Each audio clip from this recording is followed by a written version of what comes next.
जी में थन शिवरों याद करो जद आ जाई जो। नमस्कार, उदयपुर न्यूज में आपका स्वागत है। आपके साथ मैं हूं कृतिका चौबिसा और एक बार फिर हाजिर हूं आपके सामने आपका अपना पसंदीदा कार्यक्रम धर्मरथ लेकर। धर्मरथ को आप सभी दर्शकों का लगातार प्यार मिल रहा है। धर्मरथ की इस कड़ी में हम इस बार आपको जिस मंदिर के दर्शन करवाने जा रहे हैं, जिस मंदिर की चमत्कारिक कहानियों से रूबरू करवाने जा रहे हैं, उन्हें मेवाड़ की कुलदेवी कहा जाता है। जी हाँ, चित्तौड़ दुर्ग पर स्थित बायड़ माता के मंदिर के दर्शन आज धर्मरथ की इस कड़ी में आप सभी लोग हमारे साथ करेंगे, जो मेवाड़ की कुलदेवी हैं और जिन्होंने कई योद्धाओं को वरदान दिया और उसके बाद उन्होंने युद्ध में विजय हासिल की।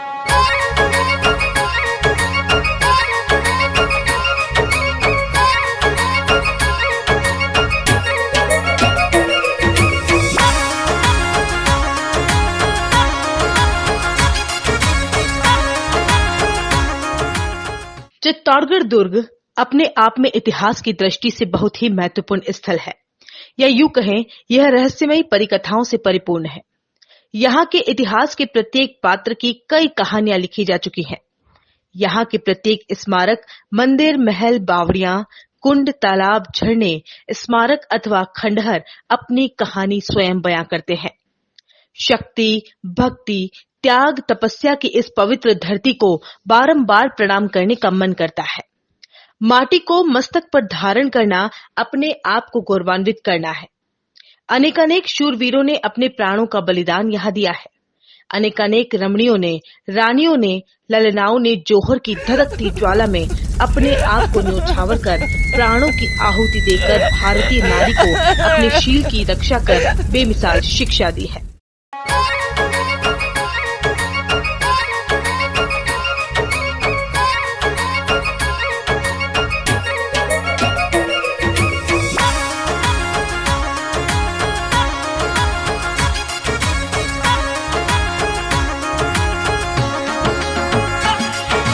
बाण माता जी में थन शिवरों याद करो जद आ जाई जो। बाण माता जी में थन शिवरों याद करो जद आ जाई जो। धूप ध्यान सो सेवा करो घर भगतारे आ जाई जो। धूप ध्यान सो सेवा करो घर भगतारे आ जाई जो। भगतारे आ जाई जो। चित्तौड़गढ़ दुर्ग एक तीर्थ स्थल की भांति है। इस दुर्ग पर देव स्थानों की भरमार है।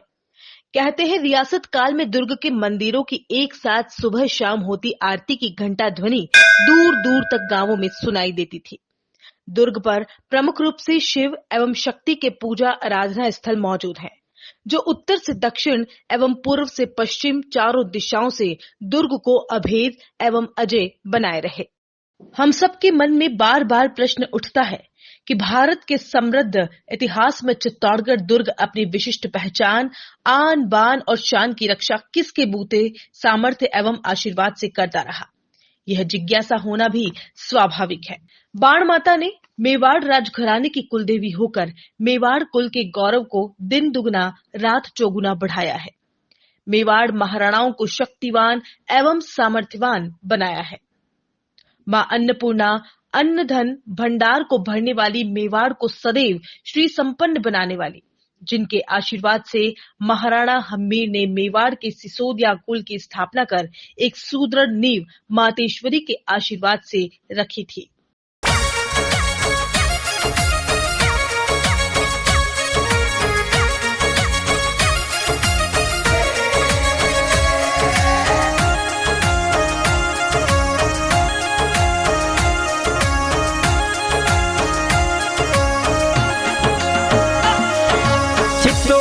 सोरम तपदारो काला गोरा संग में लाई जो। चित्तौड़गढ़ सोरम तपदारो काला गोरा संग में लाई जो। मंडोवर रालावो खेत लो लाज से वकियारी रख ली जो। मंडोवर रालावो खेत लो लाज से वकियारी रख ली जो।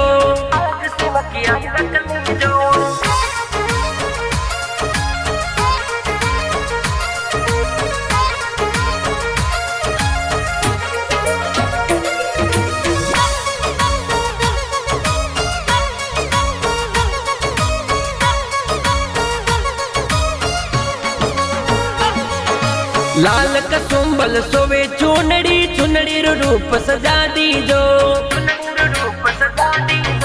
लाल कसुंबल सोवे चुनड़ी चुनड़ी रो रूप सजा दीजो। रखो भक्त पर छाया चुनड़ी री आकर पामय कर लीजो। रखो भक्त पर छाया चुनड़ी री आकर पामय कर लीजो। आकर पामय कर लीजो।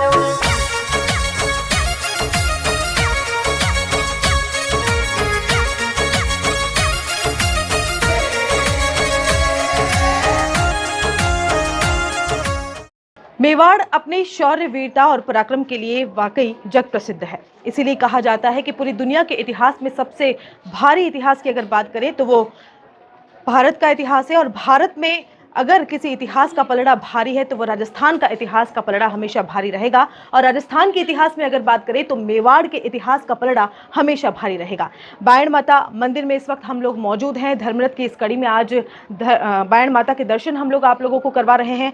साथ ही आपको बता दें कि बायण माता, जैसा कि नाम से ही विदित हो रहा है, जिन्हें बाण वाली माता कहा जाता है, जिन्हें बाणेश्वरी कहा जाता है। और ये कहा जाता है कि बप्पा रावल ने अपने तीर से माता की यहाँ पर प्रतिमा स्थापित की थी। वाकई मूर्ति काफी अद्भुत है, चमत्कारिक है। और देखते ही इसका जो ये कहें कि एक तेज इस मूर्ति से निकल के आ रहा है। और यहाँ आने वाला हर भक्त अपने आप को बहुत ही गौरवान्वित महसूस करता है, क्योंकि बाण माता एक ऐसी माता है जिन्होंने कई ऐसे योद्धाओं को वरदान दिया, जिसके बाद उन्होंने युद्ध में जीत हासिल की। और चित्तौड़ के दुर्ग पर विराजित ये माता आज भी भक्तों की मनोकामनाओं को पूर्ण कर रही हैं, उनके सारे कष्टों को दूर कर रही हैं। शक्ति और भक्ति की पवित्र पुण्य धरा पर आदिशक्ति जगदम्बा भवानी के कई धार्मिक और ऐतिहासिक स्थल है। उसमें से एक है बाण माता मंदिर। ऐतिहासिक चित्तौड़गढ़ दुर्ग पर मेवाड़ के महाराणा की कुलदेवी के रूप में बायण माता का मंदिर विख्यात है, जहां गुहिल वंशीय क्षत्रियों के साथ ही देश के विभिन्न क्षेत्रों से अन्य जातियों के लोग भी आकर अपनी कुलदेवी की पूजा करते हैं। मेवाड़ के महाराणा रहे बप्पा रावल ने 7वीं शताब्दी में इस मंदिर में बाण माता की प्रतिमा की स्थापना की थी, जो दमन दीव में उनके विवाह के बाद वहां से लाई गई थी। गुहिलवंशी सूर्य कुलभूषण बप्पा रावल ने मानमौर्य से हारित ऋषि के आशीर्वाद से 7वीं शताब्दी में चित्तौड़गढ़ मेवाड़ हासिल किया। चित्तौड़गढ़ जीत लेने के पश्चात बप्पा रावल सूरत देश गए। सूरत देश के निकट जो देवंदर द्वीप है, उस काल में वहां बाण राजा के पिता इसफगुल का राज्य था। इसफगुल की एक बेटी थी। महाराज बप्पा ने उसके साथ विवाह किया और उसे चित्तौड़गढ़ लेकर आए। उस समय देवबंदर में बाण माता नामक एक मूर्ति थी, जो साथ ही राजधानी चित्तौड़गढ़ भी लेकर आए। उन्होंने इस मूर्ति को जिस मंदिर में स्थापित किया, आज भी मूर्ति उसी मंदिर में विराजमान है। भगवती बाण माता आज भी मेवाड़ के इष्ट देव भगवान एकलिंगनाथ के साथ साथ समान पूजा को प्राप्त करती है। इस प्रकार राजवंश एवं गोहिलवंश की कुलदेवी होकर निरंतर पूजा प्राप्त करती है। महाराजा बप्पा की बहुत सी संतानें थी। उनमें से कुछ अपने पितृ पुरुषों के प्राचीन राज्य सौराष्ट्र काठियावाड़ क्षेत्र में चले गए और समय के साथ वहां पराक्रमशील हुए। बप्पा के दूसरे कुमारों में से 5 पुत्र मारवाड़ में जाकर बस गए, जहां उनका गोहिल गहलोत नाम प्रसिद्ध हुआ। वहां से यह वल्लभीपुर में जाकर बसे। राजघरानों एवं सभी ठिकानों तथा चुंडावत, राणावत, शक्तावत एवं सिसोदिया द्वारा कुलदेवी बाण माता या बायण जी को ही पूजा जाता है। बाण माता मंदिर की महिमा काफी निराली है, काफी अनोखी है। कहा जाता है कि मेवाड़ की कुलदेवी हैं और न सिर्फ अब यहाँ पर गहलोत वंश और सिसोदिया वंश के लोग यहाँ पर दर्शन के लिए आते हैं, बल्कि तमाम जाति के लोग यहाँ पर बाण माता के दर्शनों को आते हैं। हमारे साथ पंडित जी मौजूद हैं, उनसे बात करेंगे। तो बहुत बहुत उदयपुर न्यूज़ में आपका स्वागत करते हैं। क्या इतिहास है? कहा जाता है कि महाराणा प्रताप जब युद्ध पर निकलते थे तो यहाँ माता के चरणों में रखी हुई चुनरी को अपने हाथ पर बांध कर निकलते थे। कैसे नाम पड़ा बाण माता? मेवाड़ कुलदेवी बाण माता मूल रूप से बापा रावल का विवाह जो है वो दीव में, ऐसा माना जाता है दीव में हुआ, और वहाँ सोलंकी राजाओं का शासन रहा है। और रानी साहब जो वहाँ से पधारे थे, उनकी पूजा में माताजी रहे, उनके इष्ट था इनका। और वो जो विग्रह अपने साथ वो लेकर आए, वो बापा रावल ने कुल देवी के रूप में अपने यहाँ स्थापित करवाया चित्तौड़ में ही। जो चित्तौड़ में उस समय जो मंदिर बनवाए गए, जैसे कालिका माता मंदिर भी उसी समय का है, और चित्तौड़ी आठम जो एक बहुत बड़ा दिन माना जाता है, उस दिन माता जी की स्थापना यहाँ पर करवाई, और तब से कुलदेवी के रूप में बाण माता की पूजा यहाँ होती रही। जहाँ बाण माता के जो हम नाम लेते हैं कि किस नाम से ये प्रसिद्ध हैं, तो इसमें 4 हाथ माता जी के हैं, जिसमें 2 हाथ तो अपन को मूर्ति में साफ ऊपर की तरफ स्पष्ट दिखाई देते हैं, जिसमें एक में अंकुश है, एक में पाश है, लेकिन नीचे के जो 2 हाथ हैं उसमें एक सीधे हाथ में बाण है। तो बाण होने की वजह से ये बाण माता के नाम से प्रसिद्धि है। दूसरे में धनुष है। तो ये 4 हाथ है माता जी के और ब्रह्माणी स्वरूप है। नीचे एक हंस अंकित है, वो उससे साफ ही पता चलता है कि ये ब्रह्माणी है, और ब्रह्माणी स्वरूप के कारण आज पूरे भारतवर्ष में इनकी मान्यता है। तो गुजरात, महाराष्ट्र, कर्नाटका, तमिलनाडु, आंध्रा, तेलंगाना से आज जो प्रवासी अपने राजस्थानी हैं, जो कई सालों से वहाँ बस गए हैं, वो आज यहाँ पर लौट के आ रहे हैं। उन्होंने अपने भाट की पोथियों में कई सारे से अलग अलग जानकारियां उन्होंने कलेक्शन किया है, उसके आधार पर आज वो आ रहे हैं, और नियमित यहाँ पर संख्या नित नए लोगों की है। ऐसा ये भी कहा जाता है कि बप्पा रावल ने बाण से जहाँ पर गिरा वहाँ माता की प्रतिमा को स्थापित कर दिया, ये कितना सच है? इसमें तो ज्यादातर किंवदंती के स्वरूप में आजकल लोग चला रहे हैं, प्रचलित किया गया है, लेकिन ज्यादा इसमें सच्चाई नहीं है, क्योंकि कर्नल टोड ने साफ जो अंकित किया है अपनी पुस्तक में एंटिक्विटी एनल्स ऑफ राजपूताना में, उन्होंने साफ स्पष्ट लिखा है कि इनका विवाह जो है वहाँ पर गुजरात में हुआ है और रानीसा के साथ पधारे, और ऐसी जो वो विग्रह था वो आज भी ऐसा है कि वो दरबार के पास है। तो इससे साफ स्पष्ट है कि वो साथ में विग्रह को ही लेकर आए थे और उन्होंने यहाँ स्थापित करवाया। बाण माता मंदिर के ठीक पास में अन्नपूर्णा माता का मंदिर भी है। कमल दल पर विराजित महालक्ष्मी गजलक्ष्मी की यह सुंदर एवं विशाल प्रतिमा गुप्तकालीन स्थापत्य कला की सुंदर धरोहर, विरासत, धार्मिक आस्था एवं मान्यता का अनुपम व दर्शनीय स्थल है। पूर्व काल में इस मंदिर का नाम महालक्ष्मी का मंदिर था। महाराणा हम्मीर ने 1326 ईस्वी में इसका जीर्णोद्धार करवाकर अपनी इष्ट देवी के नाम से इसका नामकरण अन्नपूर्णा किया। बाण माता के बाद अगर बात करें तो जस्ट पास में ही एक मंदिर स्थापित है, जैसे अन्नपूर्णा माता का मंदिर कहा जाता है। उन्हें मूल रूप से लक्ष्मी का स्वरूप माना जाता है। उस मंदिर के दर्शन और उस मंदिर के इतिहास के बारे में हम आपसे जानना चाहेंगे। हम चलना चाहेंगे आगे और पूरे इतिहास के बारे में जानना चाहेंगे। सेवा पूजा आप ही करते हैं काफी समय से। पहले तो ये कि इतना बड़ा सौभाग्य आपको जैसे प्राप्त हुआ है, तो कैसा महसूस होता है? ये तो अपने आप में गर्व की बात ही है। और यहाँ पर मेवाड़ में राजपुरोहित का काम पालीवाल ब्राह्मण कर रहे हैं, और ये जो पूजा का काम है ये भी साथ ही साथ उस समय से 11वीं सेंचुरी से पालीवाल ब्राह्मण परिवार कर रहा है। तो हम उस समय से सेवा में हैं। और सिसोदिया वंश की इष्ट देवी के रूप में 13वीं सेंचुरी में महाराणा हमीर इनको कच्छबुज गुजरात से यहाँ लाए, चारण देवी वरुड़ी, और उनको यहाँ पर जो है अपने साथ लाने के कारण मंदिर का जीर्णोद्धार उन्होंने कराया और वो यहीं विराजे। और तब से इनकी मान्यता अन्नपूर्णा के रूप में हुई है, क्योंकि एक तो भूखी सेना को उन्होंने भोजन करवाया है, और साथ ही साथ यहाँ पर एक बहुत बड़े भंडारे का आयोजन हुआ और एक ही थाली से मातेश्वरी ने पूरे मेवाड़ को जैसे भोजन करवा दिया। तो ये चमत्कार के रूप में ही था। तो तब से इन्हें अन्नपूर्णा के नाम से जाना गया। मूर्ति की खासियत क्या है? क्योंकि देखने से ही ऐसा लग रहा है कि एक दिव्य चमत्कार जो है वो मूर्ति के रूप से झलक रहा है। ये एक विशाल प्रतिमा है जो मेवाड़ की मेरे हिसाब से सबसे बड़ी प्रतिमा ही होगी।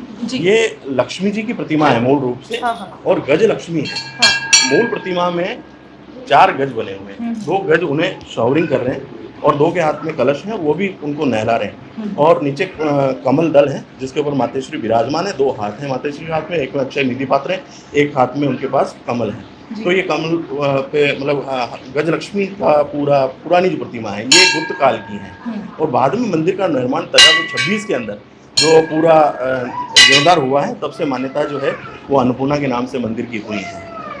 हमने सुना है कि गुप्त नवरात्रि में भी यहाँ पर बहुत कुछ होता है। किस तरह के आयोजन होते हैं? गुप्त नवरात्रि का भी महत्व अपने आप में रहता है, क्योंकि सिद्धियों का माना जाता है। इसलिए यहाँ पर जो गुप्त नवरात्रि है उस समय भी 9 ही दिन लगभग हवन का कार्यक्रम भी रहता है। विशेष अष्टमी का जो महत्व है, तो अष्टमी के दिन हवन होते हैं।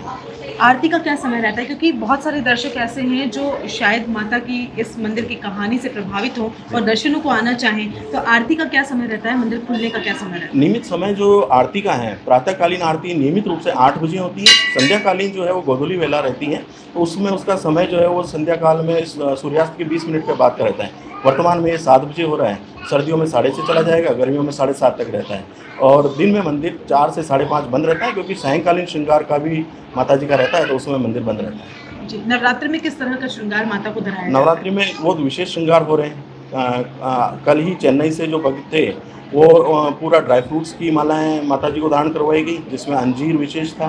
अंजीर के अलावा उसमें इलायची, बादाम और किशमिश की जो माला थी वो विशेष चेन्नई से बनकर आई। इसके अलावा और भी जो है विशेष श्रृंगार मातेश्वरी को अर्पित किए जा रहे हैं और अलग अलग नित्य नए श्रृंगार हो रहे हैं। एक और बड़ी ही दिलचस्प बात सुनने में आई है कि कहा जाता है जब भी आरती यहाँ पर होती है तो त्रिशूल यहाँ पर हिलने लग जाते हैं, तो चमत्कार से भक्त कई बार रूबरू हुए हैं, वो कितना सच है? ये वर्तमान में कई बार देखने में आया है। हम इस बात से पहले तो हमें भी ध्यान में नहीं था, लेकिन कई लोगों ने इसको बार बार देखा है कि आरती के समय में है या सामान्य दिनों में त्रिशूल के अंदर एक अलग सा वाइब्रेशन होता है और वो लगातार कई देर तक हिलता रहता है। तो ये तो देखने में मिला है। तो अब ये कितना सच है ये तो नहीं कह सकते, क्योंकि अभी तक किसी को लगातार तो उसको नोटिस नहीं किया है, लेकिन फिर भी हाँ उसमें वाइब्रेशन तो होते हैं। धन्यवाद। ये बायण माता मंदिर के दर्शन के बाद जब आप आगे की तरफ बढ़ेंगे तो अन्नपूर्णा माता का मंदिर भी आपको यहाँ पर मिल जाएगा। बिल्कुल पास में ही ये मंदिर है और मूल रूप से लक्ष्मी का मंदिर यहाँ पर कहा जाता है। जब चित्तौड़गढ़ दुर्ग पर आक्रमण हुआ था तब चित्तौड़ दुर्ग जो है वो पूरी तरह से बंद कर दिया गया था, किसी को आने जाने की अनुमति नहीं थी। ऐसे में जब खाने पीने की कमी चित्तौड़ में महसूस होने लगी तो यही अन्नपूर्णा माता थी। उन्होंने ही उन सब चीज़ों से, उन सभी समस्याओं से उन्हें इस चीज़ से निपटने के लिए आशीर्वाद दिया था। और माँ अन्नपूर्णा की ये मूर्ति है जो काफ़ी दिव्य मूर्ति है, काफ़ी अलौकिक मूर्ति है और ये भी कहा जा रहा है कि सबसे बड़ी मूर्ति अन्नपूर्णा की अगर कहीं है तो वो यहीं चित्तौड़गढ़ दुर्ग पर ही है। कई सारे भक्त हैं, मौजूद हैं, जिनकी श्रद्धा और भक्ति देखते ही बन रही है। यहाँ पर गेहूँ रखे हुए हैं जिन्हें आका पाती लेकर ये लोग अपनी मन्नत माता जी के सामने ये देख रहे हैं कि आने वाला जो समय है वो कैसा रहेगा, उनका जो कार्य है वो किस तरह से पूर्ण होगा। तो मेवाड़ हमेशा से अपने शौर्य और पराक्रम के लिए प्रसिद्ध रहा है और इसी वजह से यहाँ कई बार चमत्कारिक घटनाएं भी देखने को मिली हैं। आपको बता दें कि जब भी मंदिर में आरती होती है तो कई बार यहाँ आरती में मौजूद लोगों ने त्रिशूल को हिलता हुआ और एक वाइब्रेशन सा महसूस किया है और कहा जाता है ये माता का ही प्रताप है। माता साक्षात इस मंदिर में विराजमान है जो आज भी अपने भक्तों के दुखों का निवारण कर रही हैं। आप मेवाड़ में आए और यहाँ के महाराणाओं के वंशजों से मिलने का मौका अगर हमें मिल जाए तो उससे अच्छा सोने पे सुहागा और क्या होगा। हमारे साथ शक्ति सिंह जी के वंशज इस वक्त मौजूद हैं। आप तो इसी वंश से हैं, आपकी तो कुलदेवी है माता रानी। क्या क्या चमत्कार महसूस किए हैं आप? चमत्कार तो सारी हैं। मेरा ऐसा कोई भी काम नहीं है जो यहाँ से नहीं हुआ। हाँ। जो मांगा जो मिला है माता जी से, सारे काम। किस तरह की कहानियाँ आपने अपने पूर्वजों से सुनी हैं, किस तरह की जो आप दादा दादी से आपने सुनी है, क्योंकि आप तो उसी परिवार से हैं, तो कई सारी कहानियाँ ऐसी होंगी जो आपने इस मंदिर से जुड़ी हुई, इस जगह से जुड़ी हुई सुनी होगी, तो क्या कुछ खास आप पाते हैं? यहाँ सबका अलग अलग फर्क है। यहाँ से जैसे बाहर निकलेंगे नीचे तो वहाँ पे अलग प्रथा है। यहाँ पे माता जी को बलि प्रथा और ये बिल्कुल माता जी हंस सवारी है। तो बहुत सारों में भी ये मान्यता है कि भी आज भी बलि प्रथा होती है, पर माता जी को यहाँ पे बलि बिल्कुल भी नहीं चढ़ती। ऐसी बहुत सारी प्रथाएं हैं, बहुत सारी चीज़ें हैं पुराने, बहुत सारे इतिहास है, मान्यताएं सबकी अलग अलग है। सब पदार्थ हैं, सब कर रहे हैं। और यहाँ मेवाड़ी नहीं, मतलब काफ़ी दूर दूर से भगत पधार के दर्शन करवाते हैं नवरात्रि में। उसके अलावा 365 दिन बहुत दूर दूर से पधारते हैं। मंदिर में स्थापित मूर्ति आसन पर विराजित है। आसन के नीचे हंस उत्कीर्ण है। मातेश्वरी के 4 हाथ हैं, 2 हाथ ऊपर उठे हुए जिनमें क्रमशः अंकुश एवं पाश है। 2 हाथों में धनुष एवं बाण धारण किए गए हैं जो घुटनों पर टिके हुए हैं। शक्ति स्वरूपा मातेश्वरी की प्रतिमा प्राचीन प्रतिमा अनुसार ही निर्मित है। मातेश्वरी मस्तक पर मुकुट, कानों में कुंडल, गले में हार, हाथों एवं पांवों में गहने धारण किए हुए है। चित्तौड़गढ़ दुर्ग पर 3 प्रमुख यवनों के आक्रमण हुए। अलाउद्दीन खिलजी ने 13वीं शताब्दी में, बहादुर शाह ने 15वीं शताब्दी में एवं अकबर ने 15वीं शताब्दी में युद्ध किया। यवनों एवं मुगलों ने समस्त मंदिरों में मूर्तियों को खंडित कर दिया। कालांतर में महाराणा सज्जन सिंह जी द्वारा दुर्ग एवं मंदिरों का जीर्णोद्धार करवाकर खंडित मूर्तियों के स्थान पर नवीन मूर्तियां स्थापित करवाई गई। तदनुसार बाण माता जी की भी प्रतिमा नवीन स्थापित की गई थी। प्रतिमा अत्यंत मनमोहक एवं सुंदर है। यहाँ बैठकर शांति पूर्वक दर्शन करने पर मन को अत्यंत शांति व ऊर्जा प्राप्त होती है, जैसे माता सभी अभिलाषाएं पूर्ण कर रही हों। मंदिर अत्यंत प्राचीन है। 7वीं शताब्दी का यह मंदिर है। महाराणा हमीर द्वारा 13वीं शताब्दी में इसका जीर्णोद्धार करवाया गया था। बायण माता के परम भक्त और उदयपुर न्यूज के सहयोगी राजेंद्र जी इस वक्त हमारे साथ मौजूद हैं। आपका बहुत बहुत स्वागत करते हैं उदयपुर न्यूज में। आप तो परम भक्त हैं और कई बार दर्शनों के लिए आते हैं, क्या कुछ चमत्कार आपने महसूस किए अपने जीवन में? सबसे बड़ा चमत्कार तो ये माना जाता है कि यहाँ आने से जो आध्यात्मिक शांति, जो मानसिक शांति मिलती है, वो सबसे बड़ी चीज होती है। क्योंकि भाग दौड़ की दुनिया में कहीं ऐसा कोई स्थान हो मन को शांति मिले। रही बात दूसरी, तो कई लोग हैं जो यहाँ मन ही मन जो अपनी मन्नत मांग के जाते हैं, समय समय पर जब वो पूरी हो जाती है तो वही भक्त लोग यहाँ आकर वापस उन मन्नतों को पूरा करते हैं। इससे बड़ा चमत्कार कोई नहीं हो सकता। बताइए, क्या नाम है आपका? मेरा नाम हेमंत गहलोत है। मैं पाली जिले से आता हूँ और यहाँ पे श्री बाण माता जी के मंदिर पे बहुत ही बड़ा चमत्कार दिखा इन्होंने। और यहाँ पे जो भी गहलोत वंश के जो भी भगत है यहाँ पे आते जाते रहते हैं और यहाँ पे सैकड़ों और हजारों की संख्या में भी यहाँ पे श्रद्धालु आते हैं और यहाँ पे प्रणाम करते हैं और आशीर्वाद लेते हैं माता जी। मैं वैसे पाली से हूँ लेकिन अभी उदयपुर में रहता हूँ। हाँ। तो आज माता जी के दर्शन के लिए आए नवरात्रा के मौके पर। तो कुछ सुना था आपने इस मंदिर के बारे में पहले? बहुत कुछ सुना था। हाँ। मंदिर के बारे में और माता जी के बारे में भी उन्होंने बहुत कुछ चमत्कार बताया, तभी हम इतने दूर से यहाँ पर माता जी के दर्शन करने के लिए आए हैं। क्या नाम है आपका? दुर्गेश से भट्टी। कहाँ से आए हैं? उदयपुर से आया हूँ मैं। माता के मंदिर के बारे में क्या कहना चाहेंगे? यहाँ तो अद्भुत है, माता जी की मूर्ति है। हाँ। और शक्तिपीठ मंदिरों में से है और काफ़ी टाइम से हमारे उदयपुर से है। अच्छा। हर साल ही आते हैं नवरात्रि में। हाँ। और यहाँ माँ के दर्शन तो अद्भुत है, वैसे देखा जाए तो साक्षात है। बहुत गौरवशाली हैं हम जिन्होंने मेवाड़ की इस धन्य धरा पर जन्म लिया। मेवाड़ की धरा के इस मंदिर पे आने के बाद माता के चमत्कार के आगे रक्त संचार बढ़ जाता है।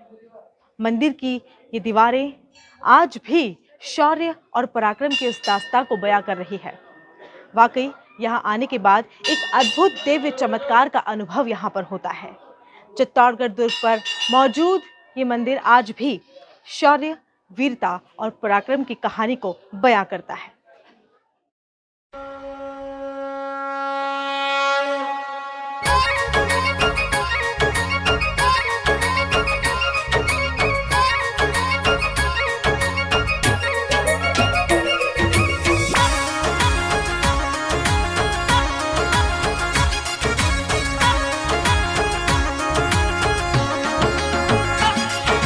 बाण माता जी में थन शिवरो याद करूं जद आ जाई जो। बाण माता जी में थन शिवरो याद करूं जद आ जाई जो। धूप ध्यान सो सेवा करूं घर भगतारे आ जाई जो। धूप ध्यान सो सेवा करूं घर भगतारे आ जाई जो। घर भगतारे आ